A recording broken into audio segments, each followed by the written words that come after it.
انشاءاللہ توجہ کے ساتھ بیان سنوں گا،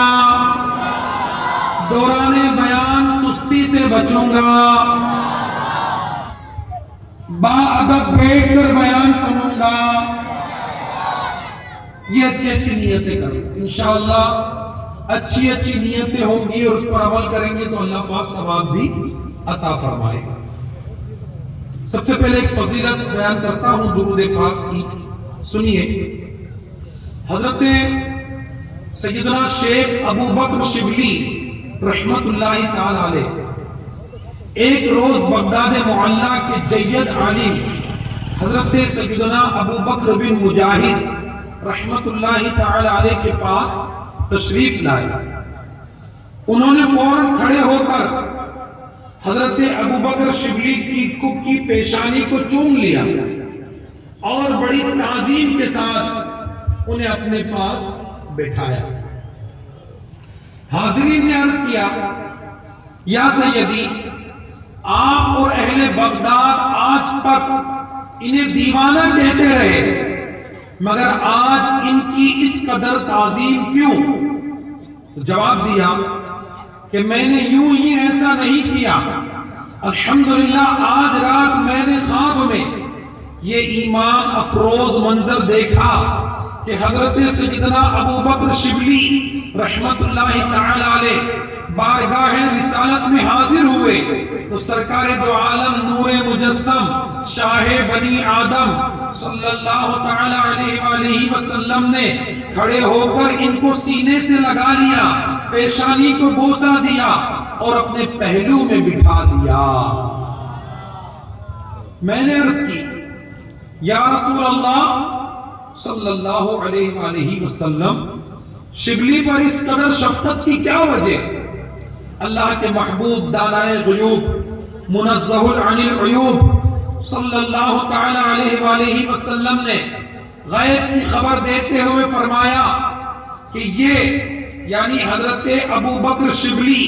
ہر نماز کے بعد یہ آیت پڑھتا ہے۔ کون سی آیت؟ لَقَدْ جَاءَكُمْ رَسُولٌ مِّنْ أَنفُسِكُمْ عَزِيزٌ عَلَيْهِ مَا عَنِتُّمْ حَرِيصٌ عَلَيْكُمْ بِالْمُؤْمِنِينَ رَعُوفٌ رَحِيمٌ، اور اس کے بعد وہ مجھ پر درود پڑھتا ہے۔ یہ کس نے فرمایا؟ یہ نبی کریم صلی اللہ تعالی علیہ وآلہ وسلم نے فرمایا کہ ابو بکر شبلی ہر نماز کے بعد لقد جاءکم یہ آیت پڑھتا ہے اور اس کے بعد مجھ پر درود پڑھتا ہے۔ گویا کہ حضرت ابو بکر شبلی کو ہر نماز کے بعد اس آیت کی تلاوت کرنے اور نبی پاک صلی اللہ علیہ وسلم پر درود و سلام پڑھنے نے اس قدر اعلیٰ مقام عطا فرما دیا ہے نا۔ شاعر کہتا ہے، اگر کوئی اپنا بھلا چاہتا ہے تو اسے چاہے جس کو خدا چاہتا ہے۔ اگر کوئی اپنا بھلا چاہتا ہے اسے چاہے جس کو خدا چاہتا ہے۔ ارے درود ان پہ بھیجو، سلام ان پہ بھیجو، یہی مومنوں سے خدا چاہتا ہے۔ پڑھیے صلو علی الحبیب صلی اللہ علی محمد وعلی آلہ واصحابہ وبارک وسلم۔ پیارے محترم اسلامی بھائیو، الحمدللہ آج شعبان المعظم کی یہ 14ویں رات ہے۔ کل آنے والا دن شعبان کا یہ 14 تاریخ ہوگی اور پھر کل کا دن گزارنے کے بعد جو رات آنے والی ہے وہ رات شعبان کی 15ویں رات ہے۔ اور آپ سب یہ جانتے ہیں کہ شعبان کی 15ویں رات دین اسلام میں بہت عظیم رات مانی جاتی ہے۔ یہ مبارک رات بڑی بابرکت رات ہے۔ اس مبارک رات کو اللہ تبارک و تعالی آسمان دنیا کی طرف تجلی فرماتا ہے اور یہ آسمانوں میں اعلان ہوتا ہے کہ ہے کوئی آج بخشش کا طلبگار کہ اسے بخش دیا جائے؟ ہے کوئی مغفرت کا طلبگار کہ اس کی مغفرت کر دی جائے؟ آج کی مبارک رات یعنی 15ویں رات شعبان کی یہ وہ مبارک رات ہے کہ ہمارے آقا جناب محمد رسول اللہ صلی اللہ تعالی علیہ وآلہ وسلم فرماتے ہیں کہ اس رات اللہ تبارک و تعالی قبیلہ بنو قلب کی بکریوں کے بالوں کے برابر گناہگاروں کو جہنم سے آزاد کر دیتا ہے۔ یہ مبارک رات بڑی عظمتوں والی رات بھی ہے اور یہ رات بڑی نازک رات بھی ہے۔ ام المومنین حضرت سیدتنا عائشہ صدیقہ طیبہ طاہرہ رضی اللہ تعالی عنہا فرماتی ہیں کہ نبی کریم رؤوف الرحیم صلی اللہ تعالی علیہ وآلہ وسلم کو فرماتے ہوئے سنا کہ اللہ پاک خاص طور پر 4 راتوں میں بھلائی کے دروازے کھول دیتا ہے۔ 4 راتوں میں اللہ تعالی بھلائی کے دروازے کھول دیتا ہے۔ 1 بقرعید کی رات، 2 عید الفطر کی رات اور 3 شعبان کی 15ویں رات یعنی شب برات جو کل آنے والی ہے، اور نمبر 4 عرفہ کی رات یعنی 8 اور 9 ذوالحجہ کے درمیان کی رات، اور یہ اذان فجر تک میرے پیارے اسلامی بھائیوں بھلائیوں کے دروازے کھول دیے جاتے ہیں۔ مزید اسی حدیث پاک میں ہے کہ شعبان کی 15ویں رات مرنے والوں کے نام اور لوگوں کا رزق اور اس سال حج کرنے والوں کے نام لکھے جاتے ہیں۔ یہ وہ رات ہے کہ اس رات میں جہاں بخشش کا اعلان ہو رہا ہے کہ اللہ پاک لوگوں کی بخشش فرما دیتا ہے، مغفرت فرما دیتا ہے، وہیں پر یہ بھی بتایا جا رہا ہے کہ اس رات یعنی شعبان کی 15ویں رات اس ایک سال میں کتنے لوگ مرنے والے ہیں ان کے نام لکھے جاتے ہیں۔ کون اس سال حج کرنے والا ہے ان کے نام لکھے جاتے ہیں اور رزق بھی تقسیم کیا جاتا ہے۔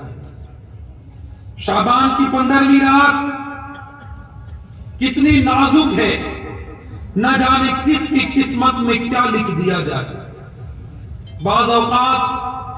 بندہ غفلت میں پڑا رہ جاتا ہے اور اس کے بارے میں کچھ کا کچھ لکھ دیا جاتا ہے۔ بنیاد الطالبین میں ہے کہ بہت سے کفن دھل کر تیار رکھے ہوئے ہوتے ہیں مگر کفن پہننے والے بازاروں میں گھوم پھر رہے ہوتے ہیں۔ کافی لوگ ایسے ہوتے ہیں کہ ان کی قبریں کھدی ہوئی تیار ہوتی ہے مگر اس میں دفن ہونے والے خوشیوں میں بد مست ہوتے ہیں۔ بہت سے لوگ ہنس رہے ہوتے ہیں حالانکہ ان کی موت کا وقت قریب آ چکا ہوتا ہے۔ کئی مکانات کی تعمیرات کا کام پورا ہو گیا ہوتا ہے مگر ساتھ ہی ساتھ ان کے مالکان کی زندگی کا وقت بھی پورا ہو چکا ہوتا ہے۔ میرے پیارے اسلامی بھائی، اس حقیقت کو کوئی نہیں جھٹلا سکتا کہ جو بھی دنیا میں آیا ہے اسے ایک نہ ایک دن اس دنیا کو چھوڑ کر جانا ہی پڑے گا۔ جس نے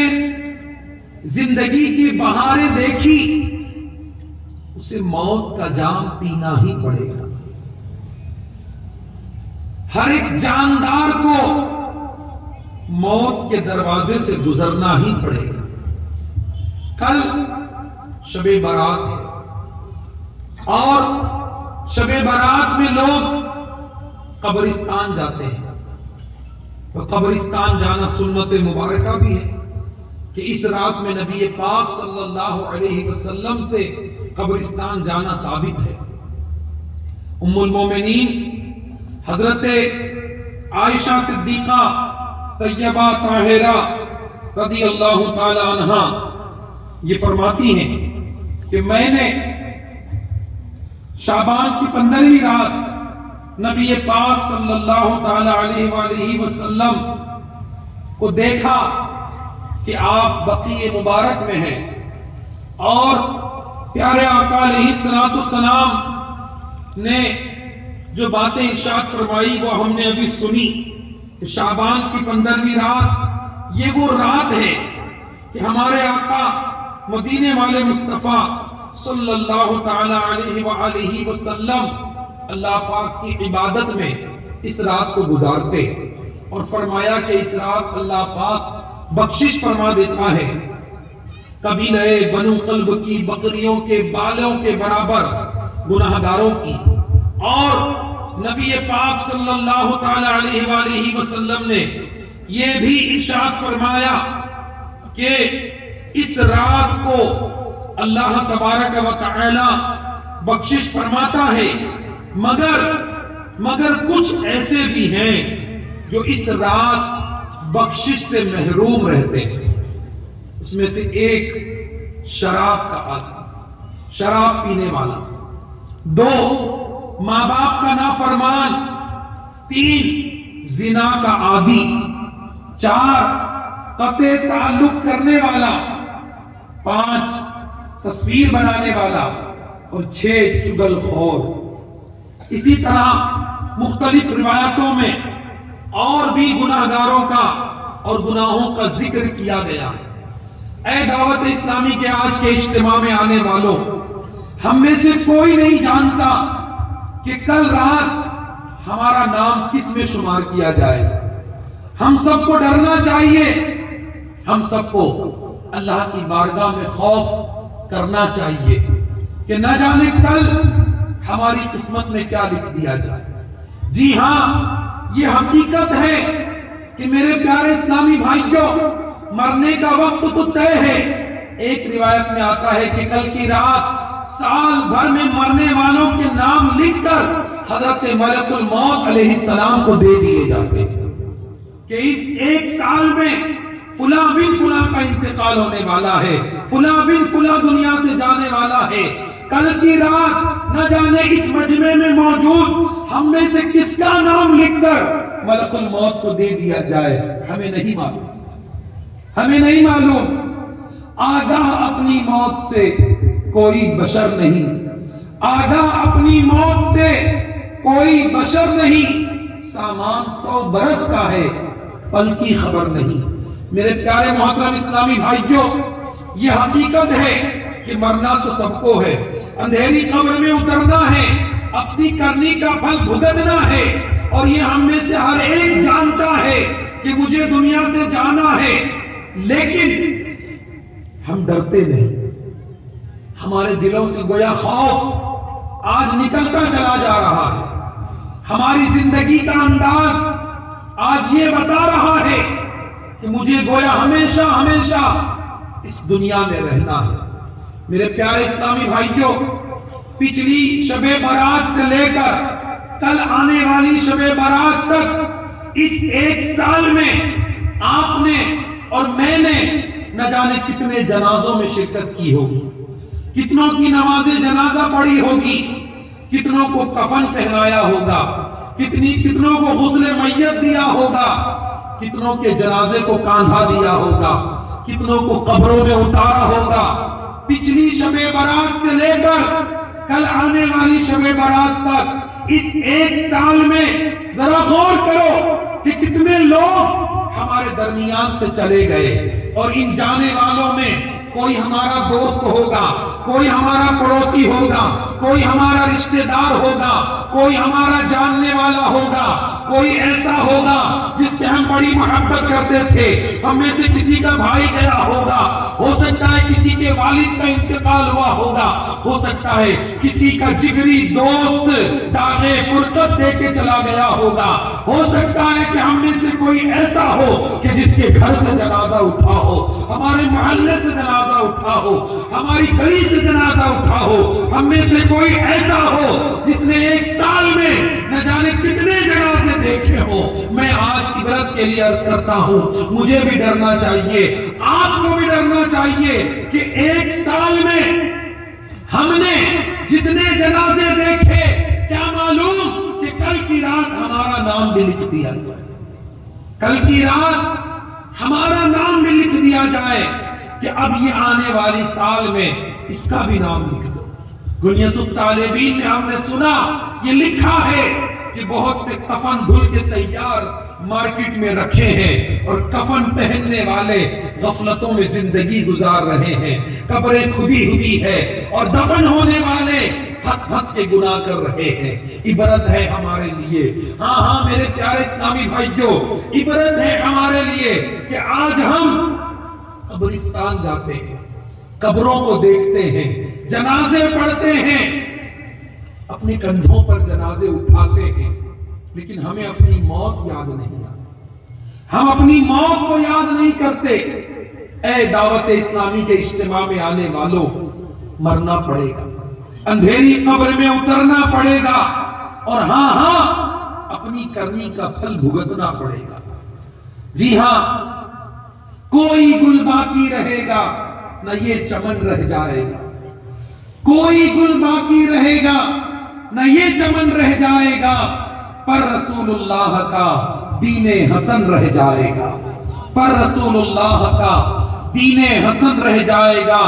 ہم سفیروں باغ میں ہیں، کوئی دم کا چہچہاں، ہم سفیروں باغ میں ہیں، کوئی دم کا چہچہاں، ارے بلبلیں اڑ جائیں گی، سونا چمن رہ جائے گا،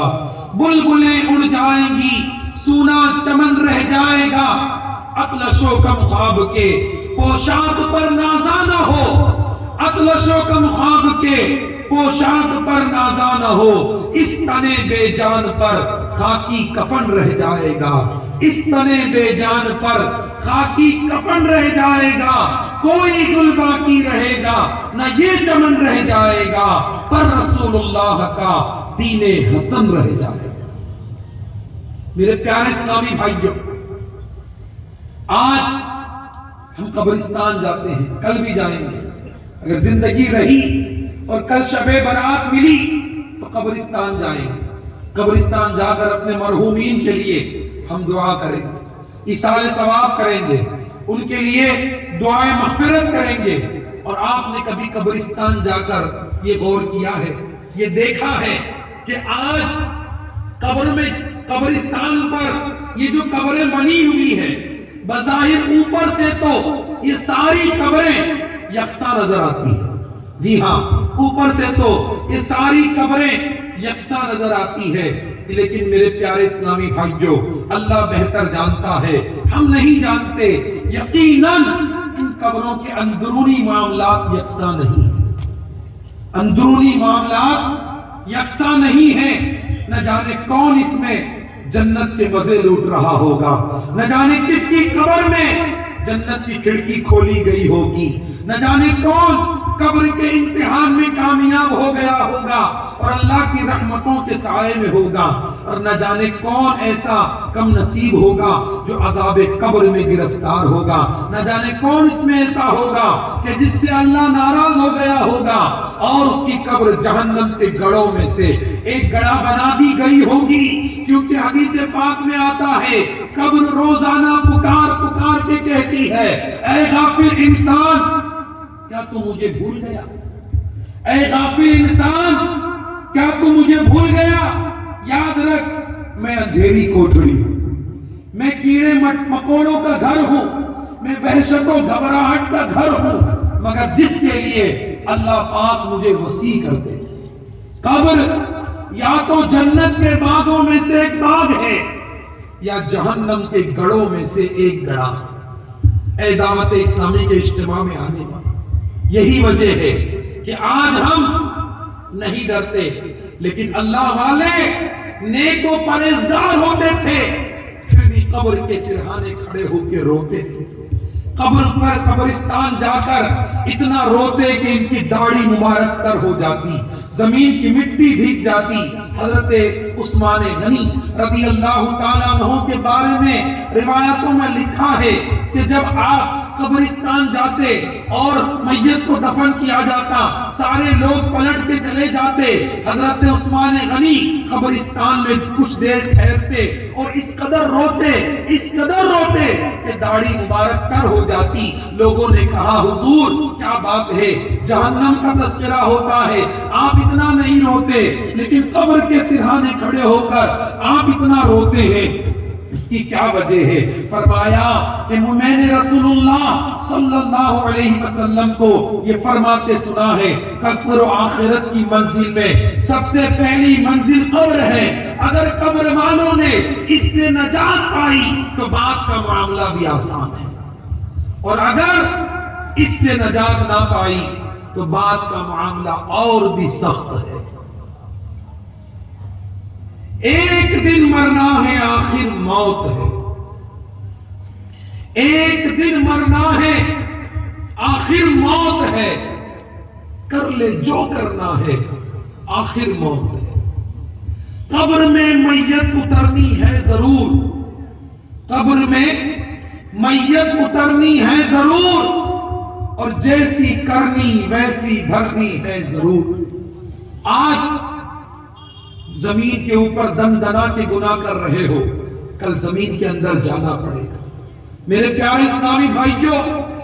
آج زمین کے اوپر اللہ کی نافرمانیاں کیے جا رہے ہو، نمازیں قضا کر رہے ہو، رمضان آ رہا ہے روزے نہیں رکھ رہے ہو، آج زمین کے اوپر آنکھیں پھاڑ پھاڑ کر بدنگاہیاں کر رہے ہو، سوشل میڈیا پر جا کر گندی فلمیں اور گندی تصویریں دیکھ رہے ہو، آج نامحرموں کی طرف غلط نگاہیں اٹھا کر بری نیتوں کے ساتھ نہ دیکھنے کا دیکھتے ہو، آج گانے باجے سنتے ہو، فلمیں ڈرامے دیکھتے ہو، حرام مال کماتے ہو، حرام کھاتے ہو، اپنی اولاد کو حرام کھلاتے ہو، آج دنیا میں لوگوں کے مال پر قبضہ جما لیتے ہو، دنیا میں سود کا رشوت کا لین دین کرتے ہو، دنیا میں آج مظلوموں پر ظلم کرتے ہو، دنیا میں آج اپنی طاقت، اپنے عہدے اور اپنے مال کی وجہ سے تکبر کرتے ہو، اکڑ اکڑ کے چلتے ہو، آج دنیا میں ہنس ہنس کر گناہ کرتے ہو، کل قبر میں جب جاؤ گے تو اللہ کے عذاب سے اپنے آپ کو کیسے بچا پاؤ گے؟ قبر میں میت اترنی ہے ضرور، قبر میں میت اترنی ہے ضرور، اور جیسی کرنی ویسی بھرنی ہے ضرور۔ ملے خاک میں اہل شاہ کیسے کیسے، ملے خاک میں اہل شاہ کیسے کیسے، مکی ہو گئے لامکاں کیسے کیسے، ہوئے نامور بے نشان کیسے کیسے، زمین کھا گئی نوجوان کیسے کیسے۔ جگہ جی لگانے کی دنیا نہیں ہے، یہ عبرت کی جہاں ہے، تماشا نہیں ہے۔ اے دعوت اسلامی کے اجتماع میں آنے والوں، میں دعوت فکر دیتا ہوں، کل قبرستان جانا تو تھوڑی دیر کے لیے اپنے عزیز کی قبر پر، اپنے مرحوم دوست کی قبر پر، اپنے والدین کی قبروں پر، اپنے رشتہ داروں کی قبروں پر کھڑے ہو کر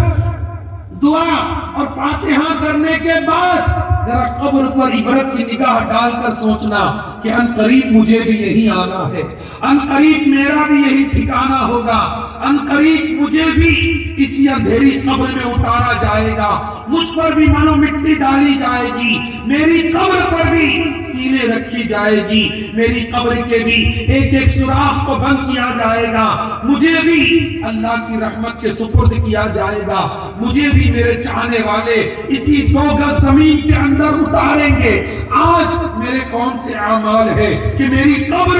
جنت کے باغوں میں سے ایک باغ بن جائے؟ میں نے وہ کون سے اعمال کیے ہیں کہ میرا رب مجھ سے راضی ہو جائے؟ میرے وہ کون سے اعمال ہیں جو مجھے اللہ کے عذاب سے بچا لیں گے؟ میرے وہ کون سے اعمال ہیں کہ قبر میں جنت کا بچھونا بچھایا جائے، جنت کی کھڑکی کھولی جائے، غور کریں، قبرستان کے سرہانے کھڑے ہو کر اپنی موت کو یاد کرو۔ ارے قبرستان جا کر بھی اگر ہمیں موت یاد نہ آئے، قبر کو دیکھ کر بھی اگر ہم نہ ڈریں، اپنی موت کو یاد نہ کریں، تو اس سے بڑی عبرت کی جگہ اور کون سی؟